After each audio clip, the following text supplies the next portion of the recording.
नोकरीत असताना नेहमी एकामेकांसोबत काम करणारे, सुखदुःखात सहभागी होणारे कर्मचारी निवृत्तीनंतर मात्र त्यांच्या एकमेकांशी वर्षानुवर्ष संपर्क येत नाही। मुंबई महापालिकेच्या निवृत्त कर्मचाऱ्यांच्या मुंबई म्युनिसिपल पेन्शनर्स संघटनेने मात्र ही उणीव दूर केली आहे। प्रत्येक नवीन वर्षाच्या पहिल्या रविवारी हे निवृत्त कर्मचारी एकात्मता दिन आणि स्नेह संमेलनाचं आयोजन करतात। यंदाही शारदाश्रम विद्यालयात संपूर्ण दिवसभर भरगच्च अशा सांस्कृतिक कार्यक्रमाचं आयोजन केलं होतं। निवृत्त कर्मचाऱ्यांनीच यावेळी आपल्या कलेचं सादरीकरण केलं। या निमित्तानं जुने सहकारी तर भेटतातच, शिवाय पेन्शनरांच्या समस्यांनाही व्यासपीठ मिळतं। सेकंड इनिंग म्हणजे काय की आम्ही वरिष्ठ नागरिकांचा हे म्हणजे पेन्शनर्स आहेत महत्त्वाचा भाग आहे। त्यामुळे फक्त आम्ही पेन्शनर्सचा उपयोग न करता की समाजामध्ये आपण एक वरिष्ठ नागरिक आहोत, तर आपण आपली जबाबदारी काय आणि शासनाची आपल्याप्रती जबाबदारी काय याचाही वापर इथं आम्ही करत असतो।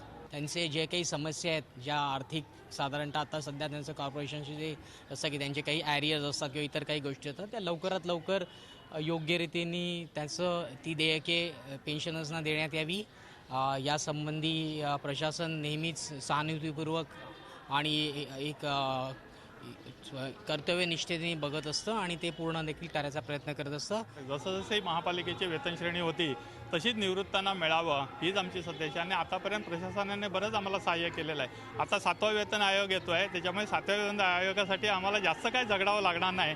ऑटोमॅटिकली ते जसं आपल्या कर्मचाऱ्यांना देतील त्याच दृष्टीने आम्हाला निवृत्तांना पण मिळो अशीच आम्ही सदिच्छा व्यक्त करतो। झी 24 तास रहा एक पाऊल पुढे।